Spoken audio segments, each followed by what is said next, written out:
Bertemu lagi dengan saya, Miss Susi, di Creative Talk SMP Daniel Kreatif Semarang.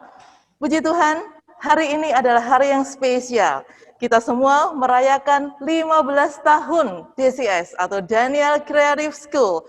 Dan puji Tuhan, hari ini kami dari Creative Talk bisa bergabung di acara anniversary ini. Terima kasih untuk panitia anniversary, sehingga kami dari tim Creative Talk bisa bergabung bersama-sama untuk merayakan bersama-sama ulang tahun DCS yang ke-15. Puji Tuhan, 15 tahun yang lalu atau tepatnya pada tahun 2006, DCS berdiri. Yang pertama adalah di TK Tanah Mas, DCS Tanah Mas. Lalu dilanjutkan dengan DCS Gajah Mada, lalu SD DCS atau DCS Elementary, lalu pada tahun 2015 ada SMP Daniel Kreatif Semarang.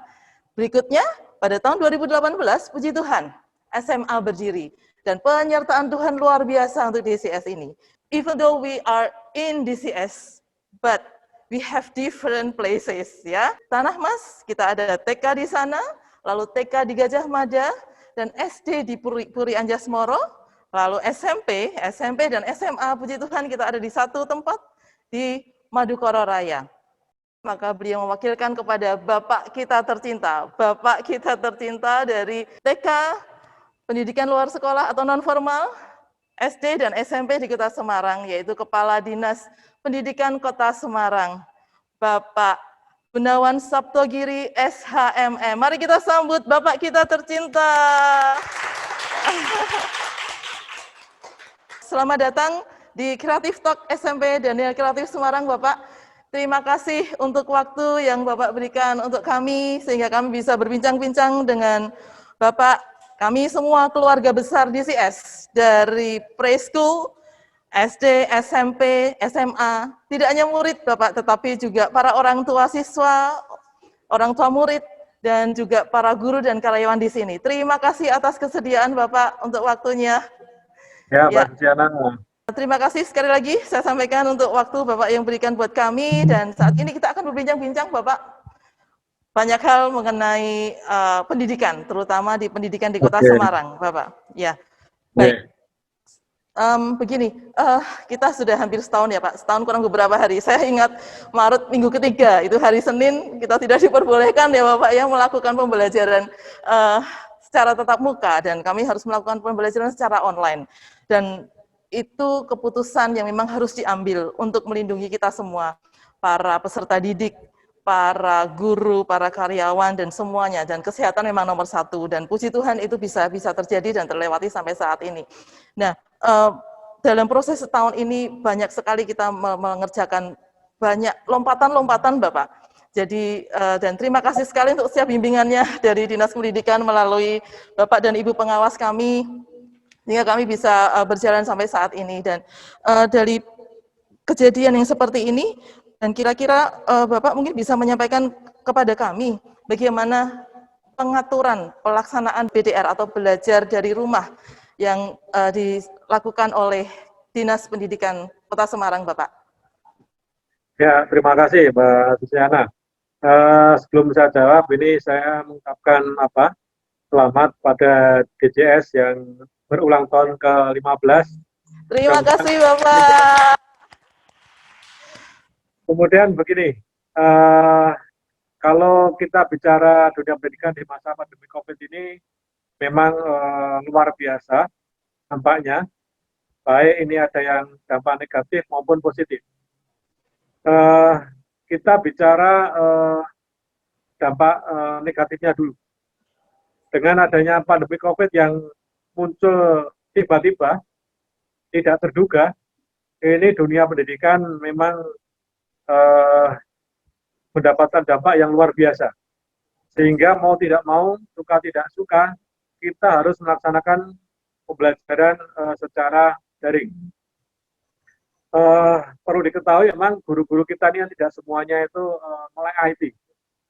Sehingga dalam waktu 2 bulan, semua guru ini selalu belajar, kita lakukan pelatihan, workshop, dan sebagainya, bagaimana supaya guru-guru ini kompetensinya bisa meningkat dan profesionalismenya juga bisa meningkat.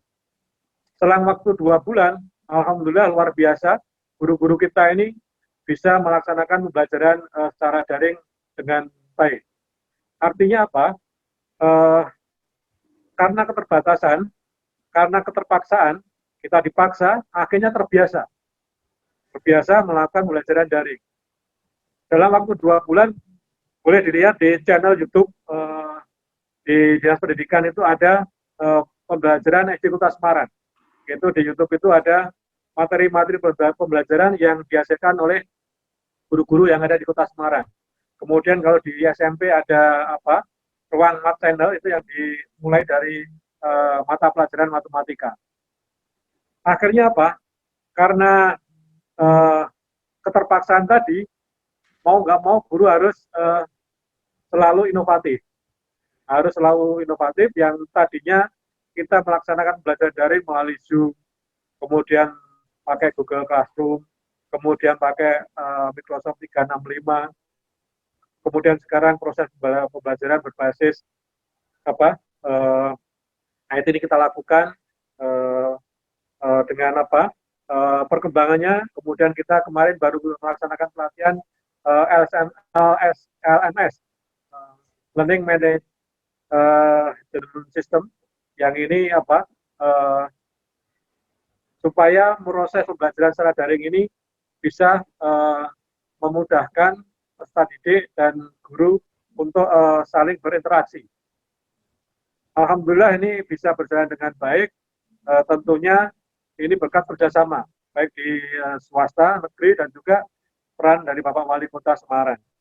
Kemudian sebetulnya Januari kemarin kita sudah akan mulai pembelajaran tatap muka.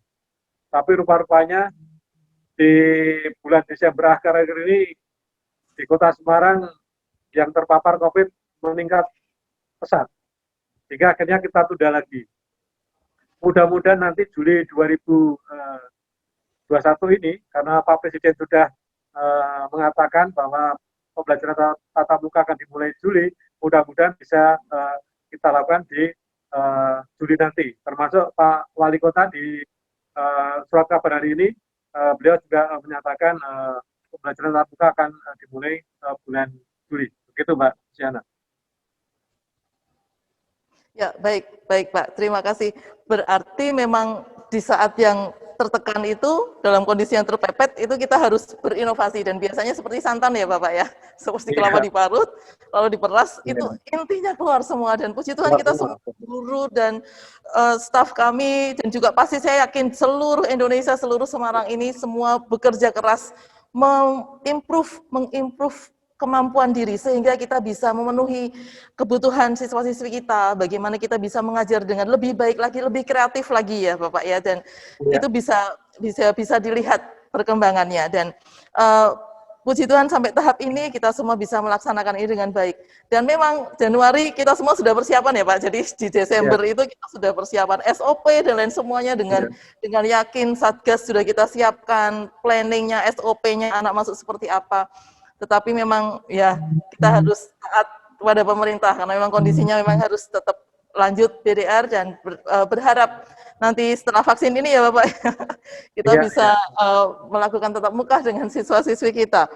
Nah, setiap bulan kami sekolah itu diminta untuk memberikan laporan BDR kepada Dinas Pendidikan, dan itu salah satu wujud bagaimana Dinas Pendidikan itu memantau dan juga menjaga kami dan mengarahkan kami. Terima kasih Bapak, dan kami dengan rajin teratur setiap bulan menyampaikan laporan-laporan ini kepada Bapak. Setiap bulan seperti apa, dan itu dilaporkan kepada Dinas Pendidikan. Nah, dari laporan-laporan itu Bapak, kira-kira tantangan-tantangan apa yang dihadapi oleh seluruh sekolah di Kota Semarang ini Bapak? Ya, begini. Di Kota Semarang ini kan masyarakatnya juga majemuk, kemudian tingkat ekonominya juga mulai dari kelas bawah sampai tingkat atas dan sebagainya, pasti ada kendala-kendala. Nah, kendala-kendala ini yang pertama, satu kadang-kadang menyangkut masalah pulsa, meskipun sekarang sudah tidak masalah, awal-awal menyangkut pulsa. Kemudian juga menyangkut jaringan. Terus yang dampak yang paling kita rasakan, dampak negatif adalah, mohon maaf ini, setelah kita evaluasi, ada kemunduran karakter peserta didik. Mau nggak mau, biasanya kita ini selalu ada penguatan karakter, tapi di masa pandemi COVID ini ada pengurangan karakter dari peserta didik. Kenapa demikian? Yang biasanya kita ini melakukan pembelajaran, siswa tidak boleh membawa handphone. Tapi melalui daring ini, itu diharuskan bahwa handphone maupun komputer. Pembelajaran sehari paling berapa jam? Sisanya handphone dibawa anak. Ini bisa pakai main game, main macam-macam. Nah, ini yang saya katakan, ini ada kemunduran nilai-nilai karakter dari peserta didik. Makanya kami tekankan nanti, apabila kita sudah mulai pembelajaran di bulan Juli, kita genjot untuk penguatan karakter peserta didik, baik di negeri maupun swasta. Itu begitu. Kalau masalah pembelajaran, mengejarnya lebih mudah. Tapi yang terpenting adalah bagaimana penguatan karakter peserta didik. Itu, Mbak. Ya, baik Bapak. Jadi di samping berbagai macam kendala yang dihadapi, permasalahan yang dihadapi, pasti di situ pasti ada jalan keluarnya. Dan salah satunya adalah mengenai kuota. Dulu sempat bingung ini kuotanya bagaimana, tapi dari Kemendikbud memberikan kuota bagi peserta didik dan juga bagi para guru. Dan setiap permasalahan pasti tidak akan membuat kita untuk berhenti di situ, tetapi di situ kita bisa mencari jalan keluar, dan pasti ada jalan keluarnya. Terima kasih Bapak. Dan selanjutnya ini dalam BDR ini, minta tolong kami diberi tips, ini Bapak, khususnya bagi para orang tua siswa, dan juga para siswa sendiri, maupun bagi kami di sini, tips untuk bagaimana kita bisa tetap mempertahankan, bahkan meningkatkan kualitas dalam pembelajaran ini Bapak. Jadi tidak hanya karena alasan pandemi, lalu kita menurunkan standar. Lalu bagaimana Bapak tipsnya yang bisa diberikan kepada kami semua? Ya, begini, sesuai dengan tagline-nya Pak Wali, yaitu bergerak bersama. Di masa pandemi COVID ini harus ada kerjasama antara guru sekolah, juga peserta didik dan orang tua. Nah, ini harus kerjasama. Artinya apa? Termasuk pengawasannya, termasuk bantuan orang tua dalam menerima pembelajaran ini memang diperlukan. Tentunya kalau di pihak guru ini selalu kita lakukan bintek, pelatihan, workshop dan sebagainya. Sehingga apa? Sudah kita tekankan pada para guru-guru untuk di masa pandemi COVID ini tidak boleh memberi tugas atau pembelajaran yang memberatkan pada peserta didik. Bisa. Kemudian kedua, materi pembelajaran harus dibuat yang menyenangkan, mudah dipahami, dan tidak membosankan. Nah, makanya dalam membuat materi pembelajaran ini selalu ada inovasi-inovasi. Misalnya pembelajaran matematika bisa melalui animasi dan sebagainya. Kemudian bagaimana penguatan karakter melalui tugas yang diberikan pada peserta didik dengan pengawasan orang tua. Yang ini mudah-mudahan sudah dilakukan yang sifatnya mendidik. Nah, ini begitu. Sehingga kita harapkan meskipun di masa pandemi COVID ini proses belajar mengajar tetap bisa berjalan dengan baik. Pada prinsipnya dalam kondisi apapun peserta didik harus mendapatkan pembelajaran, baik itu daring, luring, ataupun melalui visitasi. Sama saja, dalam kondisi apapun, seorang guru harus bisa memberikan pembelajaran kepada peserta didik. Itu begitu. Baik, jadi kata kuncinya adalah bergerak bersama ya Bapak ya. Bergerak bersama dari Dinas Pendidikan, dari orang tua siswa, dari siswa sendiri, sekolah, dan juga masyarakat, kita bergerak bersama. Karena dengan bergerak bersama ini kita bersama-sama akan menjadi sesuatu hal yang luar biasa. Seperti tema ulang tahun DCS yang ke-15 ini Bapak, Unity is Strength. Kebersamaan itu adalah kekuatan. Ya, ternyata kita sama ya Pak ya. Ya, ya kita dari 5 unit ini kita harus bekerja bersama-sama dan itulah kekuatan kita untuk bisa menghadapi setiap tantangan zaman yang ada di depan kita sehingga kita bisa mencetak penerus-penerus bangsa. Students, dear students, ya para murid ini menjadi para murid yang luar biasa dan menjadi murid yang tangguh. Dan selanjutnya Bapak, dalam menghadapi era digital saat ini, apa yang bisa kami dapatkan atau manfaat yang bisa kami ambil ataupun hal-hal yang bisa dilakukan oleh Dinas Pendidikan untuk membantu kami, mendukung kami, sehingga kami bisa terus melaksanakan pelayanan kepada siswa-siswi secara digital, Bapak. Ya, dunia pendidikan dengan Mas Menteri yang baru ini memang kita di bawah langkah yang lebih jauh. Artinya apa? Dunia pendidikan banyak diserahkan kepada daerah, kepada sekolahnya masing-masing dengan konsep Merdeka Belajar tadi. Artinya apa? Tuntutan kepada daerah, pada sekolah untuk selalu melakukan inovasi-inovasi untuk meningkatkan mutu pendidikannya. Harapan kami, era sekarang sudah era informasi teknologi dan era komunikasi. Kita mau nggak mau harus menggunakan informasi teknologi di proses pembelajaran ini. Jadi meskipun nanti kita ini sudah pembelajaran tatap muka, nanti pembelajaran pasti akan dilakukan melalui luring maupun melalui daring. Meskipun juga ada visitasi. Sehingga sebetulnya di masa pandemi COVID ini ada dampak yang positif, yang luar biasa. Kalau tidak ada COVID, mungkin pembelajaran daring juga belum bisa terlaksana di tahun sekarang, tapi ternyata ini bisa lebih awal. Dan ternyata guru-guru kita semua mampu melakukan pembelajaran memanfaatkan informasi teknologi ini. Prinsipnya, semua guru harus selalu meningkatkan kompetensi dan profesionalisme. Ya, baik Bapak.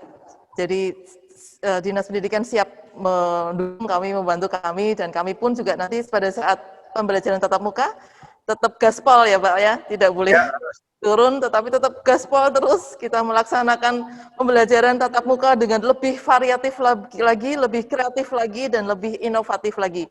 Mari teachers, kita bersemangat menyambut tatap muka, pembelajaran tatap muka nanti, sehingga siswa-siswi pun pasti ini anak-anak sudah pengen sekali nih Pak, aduh ketemu dengan teman, ketemu dengan guru, jadi pasti nanti one day kita akan sampai di saat itu.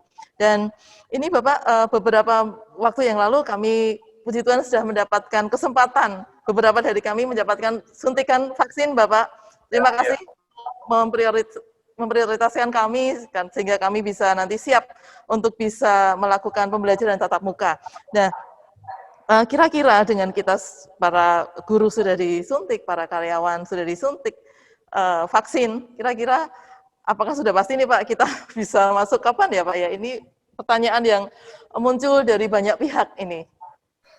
Ya, dan begini, vaksin ini kan memang untuk usia 18 tahun ke atas. Kemudian guru-guru baik negeri maupun swasta sudah divaksin. Kalau ada guru-guru yang belum divaksin, silahkan datang ke rumah sakit RSPN Sardono atau Trileng itu dengan membawa KTP saja sudah bisa divaksin. Kemudian bagaimana Juli ini? Karena yang divaksin kok cuma guru-guru dan karyawannya. Peserta didiknya kan belum. Ya memang kalau di Kota Semarang peserta didik SMP GTK kan memang belum 18 tahun. Sehingga ibaratnya usianya belum sampai 18. Sehingga belum divaksin. Tapi memang kalau yang di bawah 18 tahun itu kan sesuai dengan dari Dinas Kesehatan itu kan untuk terkenalnya kemungkinan kecil sekali. Makanya meskipun kita sudah divaksin, guru dan tenaga bisa sudah divaksin, tetap di masa pembelajaran tatap muka kita harus memperhatikan dan mematuhi protokol kesehatan. Artinya apa? Pada waktu kita melakukan pembelajaran tatap muka, tetap di kelas pun ada jaga jarak, juga pakai masker dan sebagainya. Kemudian menambah tempat cuci tangan, kemudian kebersihan, semua harus dijaga. Harapan kami, meskipun kita sudah nanti misalnya sudah memulai pembelajaran tatap muka, protokol kesehatan harus betul-betul dilaksanakan secara ketat, sehingga kita betul-betul aman untuk anak-anak kita, aman untuk orang tua, dan aman untuk semuanya. Baik Bapak, berarti memang vaksin bukan segalanya, tetap protokol kesehatan tetap harus kita laksanakan dengan ketat. Baik Bapak, kami sangat bersyukur sekali akan penyertaan Tuhan selama 15 tahun SMP DCS berdiri, dan terima kasih untuk Dinas Pendidikan di bawah naungan Bapak dan terus membimbing kami dari TK, DCS, SD DCS, dan juga SMP DCS, karena SMA di bawah provinsi ya Bapak ya, tapi kami bersyukur sekali di bawah bimbingan Bapak. Terima kasih untuk Bapak Ibu pengawas juga yang sudah membantu kami, mendukung kami di sini, yang terus memberikan arahan buat kami, sehingga kami bisa mengerjakan bagian kami. Untuk closing statement juga harapan Bapak bagi DCS ini Bapak. Kami persilahkan. Ya, buat DCS, ini saya katakan sekolah yang luar biasa.